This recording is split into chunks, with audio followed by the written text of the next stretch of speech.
Le monde que nous vivons est tellement compliqué et les gens sont compliqués aussi. Batu balingi batute vérité est tellement moké na mokili. Oui baki mokili salama na ba mystère belé, ba mystère belé musu ceza caché musu ceza révélé. Car en dengue Deutéronome 29 lobby, tout ce qui est caché est pour Nzambe, est révélé est pour Nabiso. Tant que kolaki to banaye koyoka batu. On toujours comme un solo ya ba sorcier. On dit de quartier on a que papa wana kuna zalaka sorcier. Et nous avons aussi attendu na ba histoire moko eleka na ba quartier na biso na Banjeli. Il y avait un père oazaki na mwana na poto basalaki likopana baninga na il faut balia bapesaka mwana mwana. Mais mokolo ya papa mo o ya ye kokaki alingi kopesa mwana ete. Akendaki na poto na ndenga kindoki azongisi mwana na quartier. Na tongo balo mokaboye les grands frères azaro se retrouver dans le quartier les pères a ebisi na mwana ezala calme na ozongisa na ye na bengio a pona sauvegarder, c'est-à-dire la sorcellerie existe. Et na mukila lelo lobe ezalaki soki bayoki yo ndoki bakobela yo, mais lelo tokoma ko applaudir bandoki omona mutu oyo vuma bayebi ke ye wana molei batu mais batu bazo okumiseka yebi ke mutu azo koganga azo mikumisa yenga na bomentel batu batiki ye batu bazo pesa toujours maboko. Mais kokamwa soko bomoni mutu asali likambo te batu baza ko lapider le monde en envers.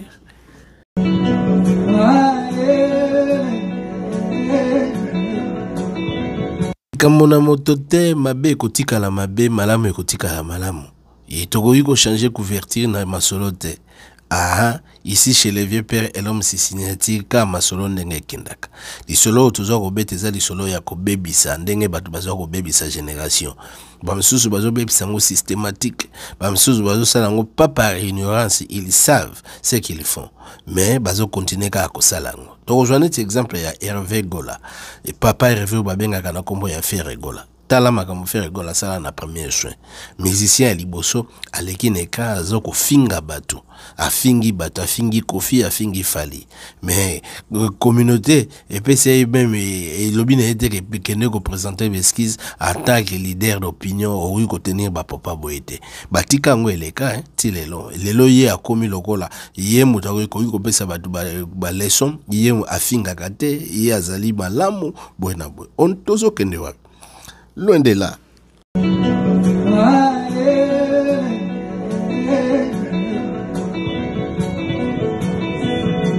Mokile bombi makambe belé ça na ba secret belé surtout na kati ba secte ba secret za teleme belé o ba lo ba surtout so ke na bata illuminati ba lobi na ke ba société secrète donc makambe le karakuna batu ba bimisaka te, c'est-à-dire bate belé to mona na mokile ya bakufa ba kenda misusu tokotika la ko yebate raisonner ni bakufela.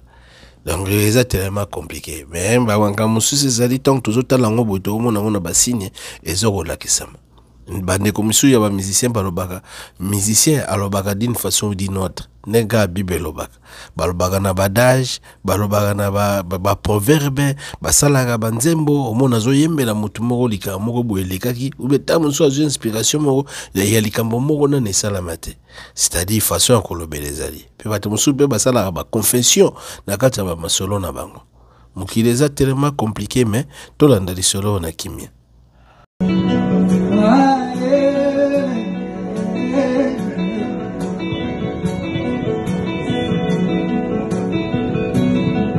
Dès son vivant, batu babane ko benga na kombo ya Papa Wemba. Akufa mystique, akufa likolo ya scène na Abidjan na festival a fait moi. Il fallait pas ça la autopsie mais la même dans l'époque azalaki ministre ya information pe bazalaki groupe bina etini moko ya tetela arabi y a pas importance mutu sa kufinaye. Mais c'était dommage congolais toi azara na besoin ayeba le pourquoi le vieux Nkuru akufi. Mais lui il a tellement mystère mutu so sa accueilli déjà au boyu ko sa na sima eza c'est important. Mais o etikali na sima bi ena bata mokili tozo komona.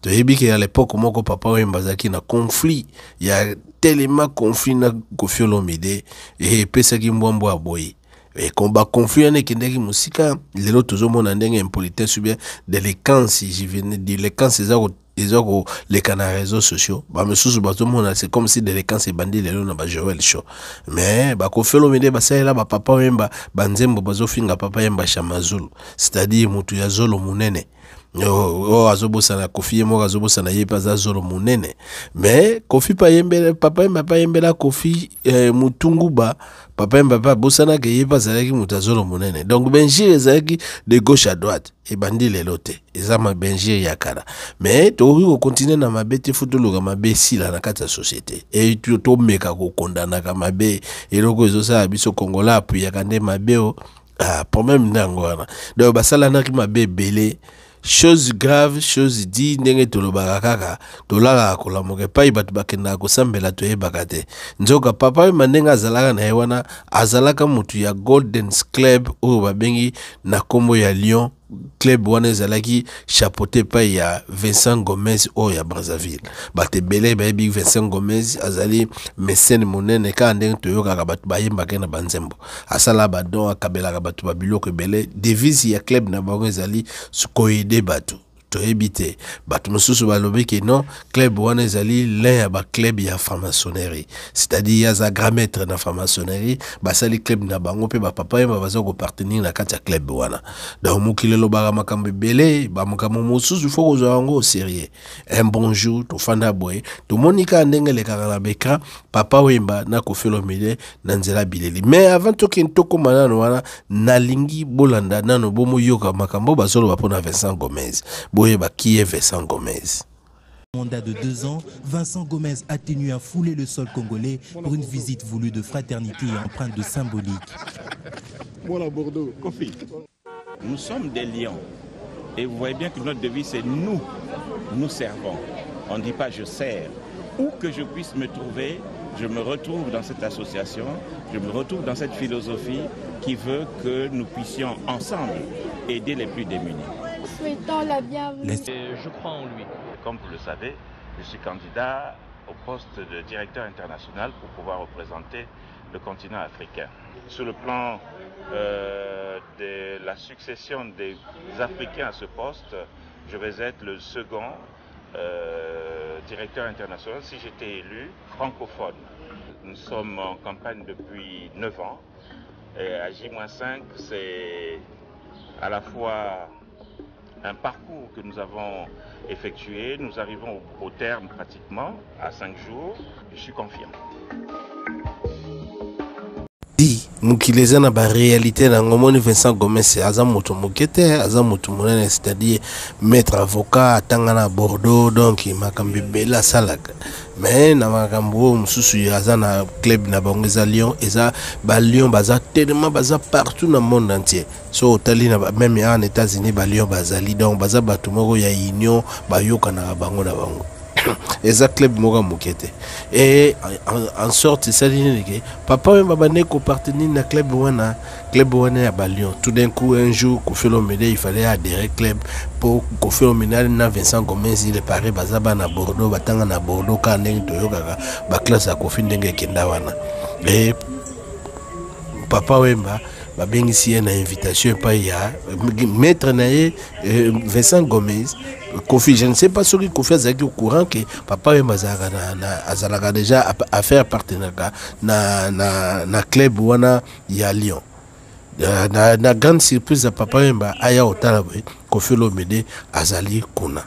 Or devise ya club ezali que il faut signer bilan na club bazalaka na ba conflit. Papa et mana Kofi Olomide bazalaka déjà na conflit ezaki na Libanda. Donc papa Mbazalaki vraiment mécontent na présence ya Kofi na kati ya Lyon.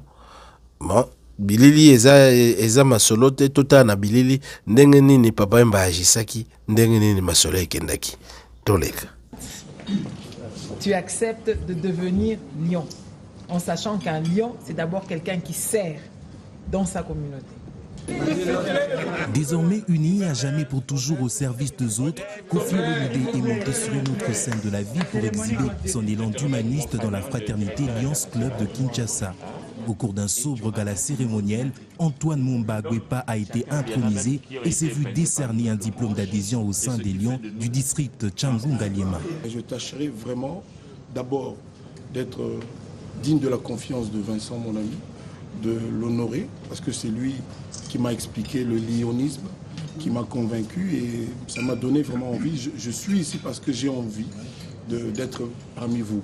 Des invités de marque à l'occasion, dont le directeur international des Lions Club Afrique. Eloko moko ko retenir faut yeba ke mukili nzambe tambulaka mystique na makambo mystique bato bazo diriger mukili baza tellement compliqué. Nega tozoyoka au nouvel ordre mondial ezoya. Omoni nouvel ordre mondial nengelelo bakomi koloba ke mobali na mobali abala na ba lesbienne babimi ba pede babimi babiloko wana tu eza diriger na ba secte ya mystique ba groupe bato baza mystique. C'est-à-dire mukili eza tellement compliqué.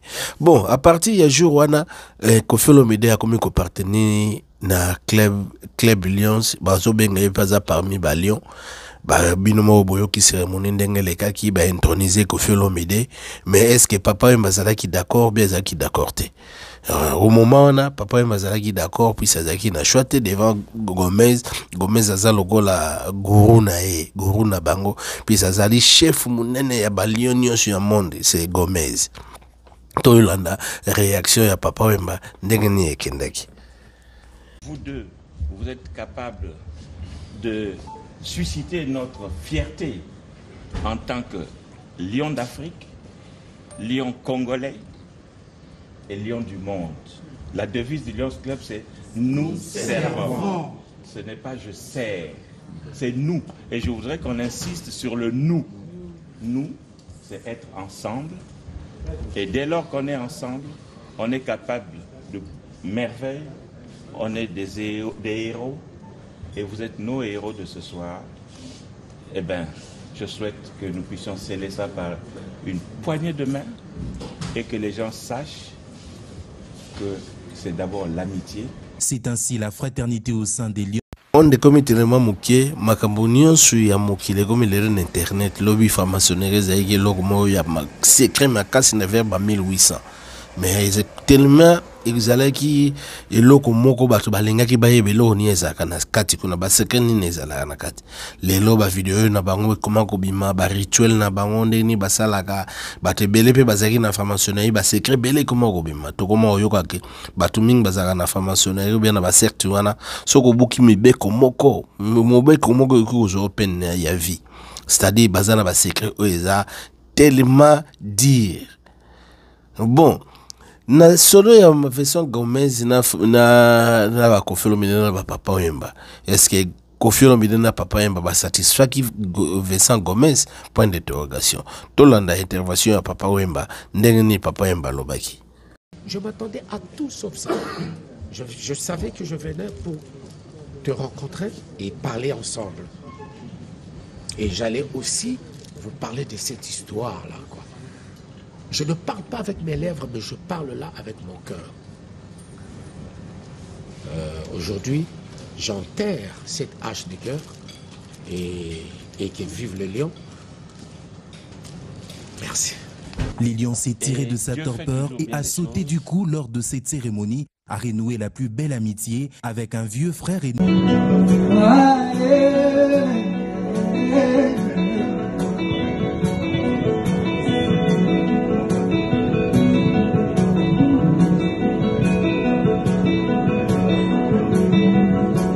après rencontre ya papa Wemba na Koffi Olomide, Larry parle, ba fan balobi, ba Koffi Olomide, ba Jiben Piana ba bengi papa Wemba, ba Weranson ba bengi papa Wemba. Et je ne sais pas comment papa Wemba perdaki connaissance ou bien papa Wemba perdaki raison. Abosanaki makambaloba qui pas Vincent Gomez, abosanaki devise na bango. Et ce qui fait mawa la vidéo papa Wemba yaki kosala après. Je ne sais pas, ba dire to lobaka yo to ebite mais batu mususu balobi à partir ya vidéo wana y paraît Vincent Gomez asilika ki batalizalaki vraiment déshonorant na misu ya balion ba sepela kité.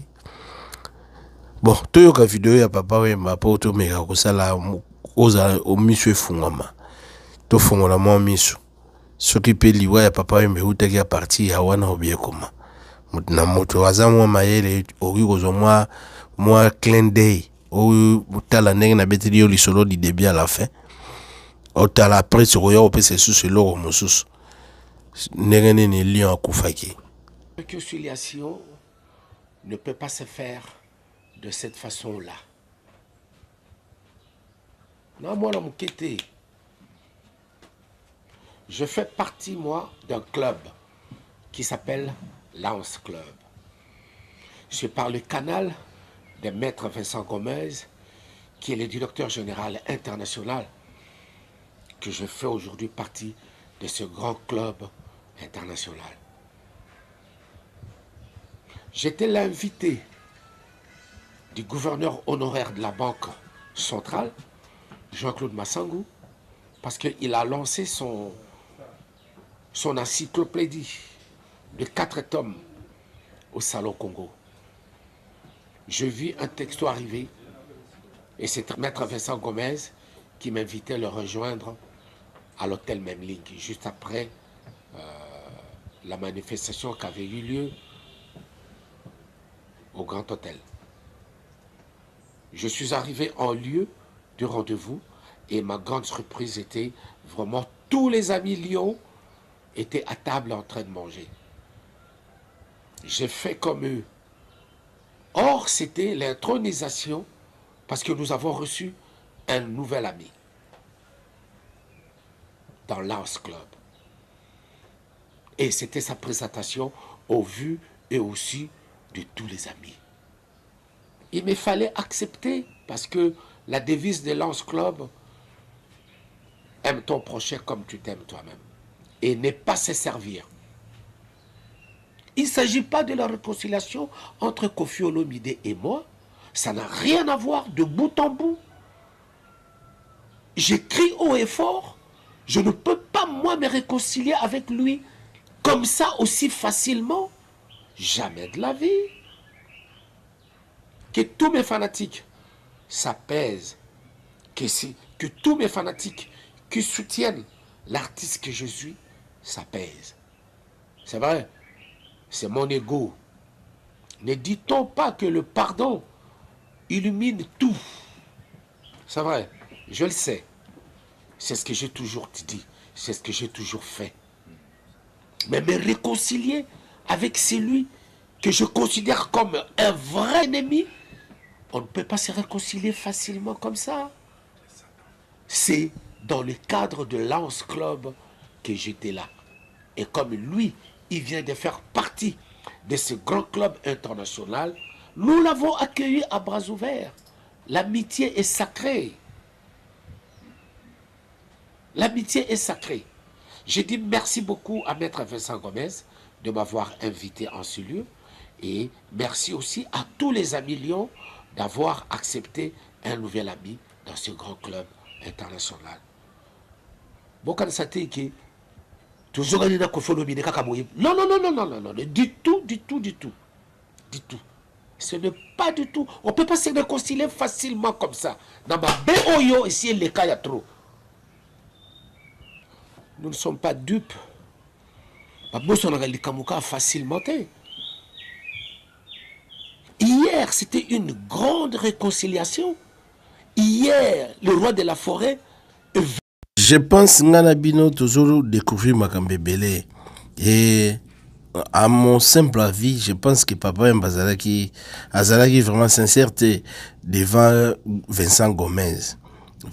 Tu sais, quand tu donnes quelqu'un ta parole, il faut se tenir parole, il faut tenir devant ta parole. Voilà.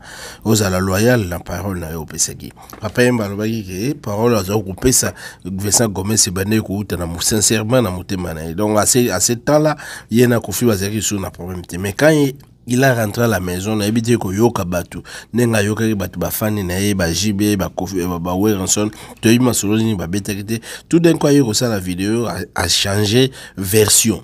Et peut-être la version que papa m'a changé qui et c'est pas c'est que t'as sur ba million te sur gagné. Bon to yebi ba sanctionner ni eza kana kati ya ba club wana te poto yebi vraiment te eza ba société secrète makambe belé to yeba raté pe to tikala ko yeba te. Bon, mais comment na musika biso tozo lobela masolo ndenge ni makambe zoke na kati internet. Et ça fait pitié quoi, ça fait pitié. Oui, musalo tozo sala eloko eloko eza passe eza tant que ça la banquette ya ba sorta boyo. Ozo sala enquête mogo obimisa résultat mogo eza un peu clair devant bato. Puis c'est tolingi ko kosela mutu likambote tozo ba likambo ndenge ezalaki. Bon, elwa mo nga pesi biso pe mo ba idée belé ayebisi biso vieux père kene na buta no likambo neto bandi ko landela nga pe na landeli su na kati na kitili su na bozindo to yo koya na ba video ka ne bande ko balobaki ndeko wana elwa mo nga yebisi biso aposa biso raisonnement lobi pourquoi Kofi tango papa mba Kofi asali nzembo moko tueur de lion nzembo wana sans vous mentir ngana itikala ko yoka ngote de mon vivant na yoki onga lelo na lobi na pousser raisonnement musika avant na ya ko tia ba élément sur place na pousser ba raisonnement musika mais oyebilo ni nazetike puis c'est bi mokile zana ba code moko na lobana yo ozana idete ba code ezali na ba langage subliminal et lobamaka tellement trop soko ozali oza éveillé te ba oki koteka yo ndenge baloba ke bale joker na danselele pour papa yemba bale na danselele et donc ye moko azalaki joker mais mutu azalaki na nselele na danselele alieye. Donc c'est un peu ça vérité en wana. Si on na clip wana ya tueur de lion na yeko mona makao mususu ba signe mususu za na kati ya clip wana na bi mais il y a quelque chose qui ne va pas bien. Quelque chose qui ne va pas bien. Mutu no sa ko kene ozwa agenda hotel la clip wana na kati ya clip wana Kofi Olomide asali clip ici kamoko abeti abwaki Abidjan na Abidjan tueur de lion na Abidjan et pas y tueur de lion koyaki quoi nana koyaki na Abidjan point d'interrogation c'est papa wemba zaki le ba lion koyaki na Abidjan siko na kati ya clip wana isa na place moko ache secte wana yena je crois que atam azana kata secte wana te mais secte wana représentation ya bilamba o balati ya secte wana ezo représenter que c'est comme si ba uti ko boma moto pour secte wana ezalaka ezaba secte ezaka na États-Unis babenga bango ba kekeke bakekeke wana ezaka ba secte zaki ti lelo ezisaka ba kotebele ba combattango soko tchentembe okena ba video otala ndenge ba secte wana ezalaka et la plupart ezalaka soki balati ba tenue wana na butu bake osala ba sacrifice et après sacrifice bakomela moi 20 ndenge ezalaka masolo mukileza tellement compliqué et pourquoi Kofi Olomide akekolata bilamba wana na kati ya clip na ye bilamba na ezolingi loba nini ezolingi loba nini ke bango mutu babomaki lion babomaka ye na bilamba wana c'est tellement compliqué quoi na mipesi réponse te mena yoki somo makambo nazokanisa na mutu moyena explicite ngono na video ezate mais yo posa mutu zandeko okendo luka bilamba no tala pourquoi bachaki bilamba na ezolingi loba nini ezo signifie ke bango mutu babomaki lion po les seuls batu balataka bilamba na babomaka basala aventure te soki bazuyo na likambo surtout ba noir okei surtout ba noir soki babomi bongo après ba cérémonie ba osala ba ofana na mesa ba melimu eloko je sais que ba artiste ya Kofi Olomide baza ba ignorant ba ebi na bango ba kamona te ba signe mususu zo lakisa et sazaki na gloire ezalaki mission batindaki ega éliminer mutu wana ezalaki nini beaucoup de points d'interrogation car ndenge déterminant 29 lobby o eza caché eza pona biso te o eza révélé eza pona biso bon na ningi na zala mulaite na kati ya video po toloba makambo eza na nzela te yo pe ozali wana okene repousser bon ba raisonnement musika op ça peut bien au fond la biso pe tant musu to okende su musika mais tout ce que Dieu fait est bon. Nzamba yebi ndenge na sala makambo na ye pona ni to beti lisolo yo o comprendre to yebi ke ba masolo to so beti na kati ya internet ba te belé ba ko sepela te ba te belé ba ko silika mais la vérité restera toujours la vérité. Bon, awa biso tozalaka hein, tolobi mabete tofingi moto te ba preuve tout eza na internet. Vraiment botikala kitoko wana ezalaki les vieux pères et l'homme se signature. Nde yo joker keba soki bazwi yo na dantelele baoki koleka yo. Tokos. Une grande réconciliation. Hier, le roi de la forêt, événement où il y a 3 jours, mais c'est qui marquait terriblement. Et concept nango, biso oyo to vandeli yango pour que vraiment la musique congolaise aille de l'avant. To komisiko kolongo la veine oyo kotaka dans la musique congolaise. Ma petit nanga de la forêt, mon propre. Vous allez calme, vous allez vraiment calme. Vous allez calme. Vous allez calme. Moi, je connais le joueur à son jeu. Et